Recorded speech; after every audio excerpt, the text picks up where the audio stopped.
Mises and mister സവാരിഗിരി മലപ്പുറത്ത് ചമ്രവട്ടത്തൂടെ സഞ്ചരിച്ചുകൊണ്ടിരിക്കുകയാണ്. മലയാളത്തിന്റെ പ്രിയ സാഹിത്യകാരൻ സി രാധാകൃഷ്ണന്റെ നാടാണ്. നമ്മൾ ചമ്രവട്ടത്ത് എത്തിയ സ്ഥിതിക്ക് ഉറപ്പായും നമ്മൾ അദ്ദേഹത്തെ കൂടി കാണേണ്ടതായിട്ടുണ്ട്. അദ്ദേഹത്തിന്റെ വിശേഷങ്ങൾ കൂടി അറിഞ്ഞ് നമുക്ക് യാത്ര മുന്നോട്ട് പോകാം. അതെ, തെരഞ്ഞെടുപ്പ് വിശേഷങ്ങൾ കൂടി അറിയാം.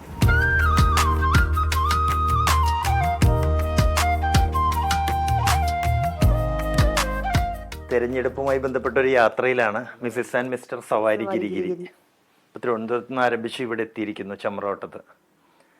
അങ്ങപ്പോൾ ചമ്രവട്ടത്താണ് കുറേ കാലമായിട്ട്, കുറച്ച് ദിവസമായിട്ട് മടങ്ങിയെത്തിയെന്ന് അറിഞ്ഞു. അപ്പോൾ ഇവിടെ വെച്ച് തന്നെ അങ്ങേ കാണാമെന്ന് വിചാരിക്കുന്നു. ഇല്ല, ഞങ്ങൾ ഇവിടെ എറണാകുളത്തുമായിട്ടാണ് കഴിയാറ്. കുറച്ച് ദിവസമായിട്ട്, ഒരു 5-6 മാസമായിട്ട് വന്നില്ലായിരുന്നു. ഒരു 3-4 ദിവസമായിട്ടുള്ളൂ വന്നിട്ട്. ഇവിടെ ഞങ്ങളുടെ പഴയ സ്ഥലമാണല്ലോ. അതെ അതെ അതെ അതെ. ഇവിടെ എത്തിയാലൊരു പഴയ വീട്ടിലെത്തിയപ്പോൾ ഒരു തോന്നലുണ്ട്. ഇത്തവണ തെരഞ്ഞെടുപ്പിൽ അങ്ങയുടെ പേരിൽ ചില കോട്ടുകൾ സമൂഹ മാധ്യമങ്ങളിലൊക്കെ പ്രചരിക്കുന്നുണ്ട്. ശ്രീലേഖ, അത് അങ്ങയുടെ കോട്ട് തന്നെയാണോ? തീർച്ചയായിട്ടും. 2 BJP സ്ഥാനാർത്ഥികളായതുകൊണ്ടല്ല, അവർ വിശ്വസനീയരായ സ്ത്രീകളാണ്, കാര്യപ്രാപ്തി ഉള്ളവരാണ്, നിഷ്പക്ഷത പാലിക്കാൻ കഴിയുന്നവരാണ്. ബോധ്യമുള്ളതുകൊണ്ട് ഞാൻ അവർക്ക് വോട്ട് ചെയ്യാൻ, ഞാനാണെങ്കിൽ അവർക്ക് വോട്ട് ചെയ്യുമായിരുന്നു എന്ന് പറയുകയും ചെയ്തത്. അതുപോലെ തന്നെ ആലങ്കോട് ലീലാക്ഷൻ എന്ന് പറയുന്ന എൻ്റെ ഒരു സുഹൃത്തുണ്ട്. അദ്ദേഹം വളരെ നിസ്വാർത്ഥനായ ഒരു പ്രവർത്തകനാണ്, എഴുത്തുകാരനാണ്, നല്ല ആളാണ്. അതുകൊണ്ട് അദ്ദേഹം ജയിച്ചു കാണണമെന്ന് കൂടി ഞാനൊരു സ്റ്റേറ്റ്മെൻറ്റ് ഇഷ്യൂ ചെയ്തിട്ടുണ്ട്. അതുപോലെ റവന്യൂ മന്ത്രിയായിരുന്ന രാജൻ, അദ്ദേഹം ഒരു വളരെ ബഹുമാന്യനായ, ഒരു തരത്തിലുള്ള പക്ഷപാതം കാണിക്കാൻ തയ്യാറില്ലാത്ത ഒരു ഭരണാധികാരി ആയിരുന്നു. അങ്ങനത്തെ ഒരു മനുഷ്യനുമാണ്. അദ്ദേഹത്തെ കൂടി ജയിപ്പിക്കണം എന്ന് പറയുന്നുണ്ട്. അപ്പോൾ 2-4 പേരെ ജയിച്ചു കാണാൻ ഞാൻ ആഗ്രഹം പ്രകടിപ്പിച്ചിട്ടുണ്ട്.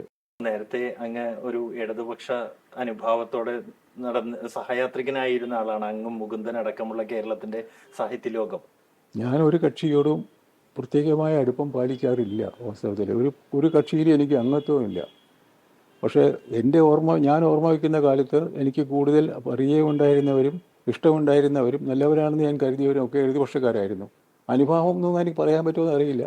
ഒരുതരം വിധേയത്വമാണ് ഉണ്ടായിരുന്നത്. രാഷ്ട്രീയത്തിലേക്ക് ഒരുപാട് വനിതകൾ ഉണ്ടെങ്കിലും തെരഞ്ഞെടുപ്പിലേക്ക് എത്തുമ്പോൾ സ്ഥാനാർത്ഥികളൊക്കെ ആകാൻ വളരെ കുറച്ച് വനിതകൾ മാത്രമേ ഉള്ളൂ. ഇപ്പൊ നമ്മൾ സൂചിപ്പിച്ചതുപോലെ ഒരു 9 പേര് ആണ് കോൺഗ്രസിൽ നിന്നുള്ളത്. മറ്റു പാർട്ടികളിലൊക്കെ ആണെങ്കിലും സമാനമായിട്ടുള്ള രീതിയാണ്. രാഷ്ട്രീയത്തിൽ അവർ തഴയപ്പെടുന്നു എന്നുള്ളതാണ്.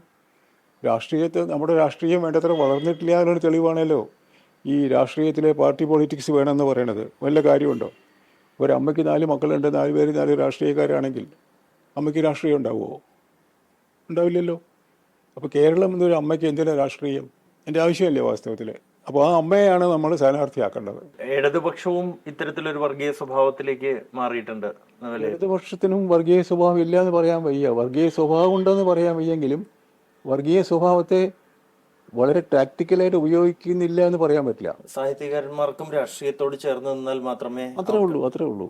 സാംസ്കാരികം എന്നൊക്കെ പറയുന്നത് ഞങ്ങളുടേന്ന് പറയാവുന്ന ഒരു രംഗത്ത് തന്നെ ഏതെങ്കിലും രാഷ്ട്രീയ കക്ഷിയോട് ചേർന്ന് നിൽക്കാത്ത, അനുഭാവം കാണിക്കാത്ത ആരും ഒരു തരത്തിലുള്ള പ്രൊജക്ഷനും അറിയിക്കുന്നുമില്ല, കിട്ടുന്നുമില്ല. അതൊക്കെ ഈ രാഷ്ട്രീയ പാർട്ടികളുടെയും ഈ മാധ്യമങ്ങളുടെയും രാഷ്ട്രീയവൽകൃതമായ ഒരു അവസ്ഥ കൊണ്ടാണ്. ഇപ്പോഴും അത് തുടരുകയാണ്. പണ്ടേ തന്നെ അതാണ്. ഇപ്പോൾ വൈലോപ്പള്ളി മഹാകവിയാണ്. അദ്ദേഹത്തെക്കുറിച്ച് എവിടെയെങ്കിലും പറഞ്ഞു കേൾക്കാനുണ്ടോ? ഇല്ലല്ലോ. കടമ്മനിട്ടയെക്കുറിച്ചോ 2 പേരും കമ്പയർ ചെയ്യാൻ പറ്റുമോ? കടമ്മനിട്ട വലിയ കവിയാണ്, കാര്യകശ്ശേരിൻ്റെ ഇഷ്ടനാണ്, എൻ്റെ സഹോദരനാണ്, സ്നേഹിതനാണ്. പക്ഷേ വൈലോപ്പള്ളിയായിട്ട് കമ്പയർ ചെയ്യുമ്പോൾ നമുക്ക് അദ്ദേഹത്തെ ആ ഒരു പെഡസ്റ്റലിലേക്ക് കൊണ്ടുപോകാൻ പറ്റില്ല. പക്ഷേ വൈലോപ്പള്ളിക്കുള്ള മാധ്യമ സാങ്കത്യത്തിൻ്റെ അറ്റൻഷൻ, ഇപ്പോൾ യൂണിവേഴ്സിറ്റി തലത്തിലൊക്കെയുള്ള അറ്റൻഷൻ ഇദ്ദേഹത്തിൻ്റെക്കാൾ എത്രയോ താഴെയാണ്. എന്തായാലും ഈ തെരഞ്ഞെടുപ്പ് കാലത്ത് സി രാധാകൃഷ്ണൻ സാറിന്റെ നാട്ടിലെത്തി അദ്ദേഹത്തെ കാണാൻ കഴിഞ്ഞതും അദ്ദേഹമായിട്ട് കുറച്ചു നേരം സംസാരിക്കാൻ കഴിഞ്ഞതും വലിയൊരു ഭാഗ്യമായി തന്നെ കാണുന്നു. നമ്മുടെ യാത്ര, മിസസ് ആൻഡ് മിസ്റ്റർ സവാരിഗിരിയുടെ യാത്ര തുടരുകയാണ്.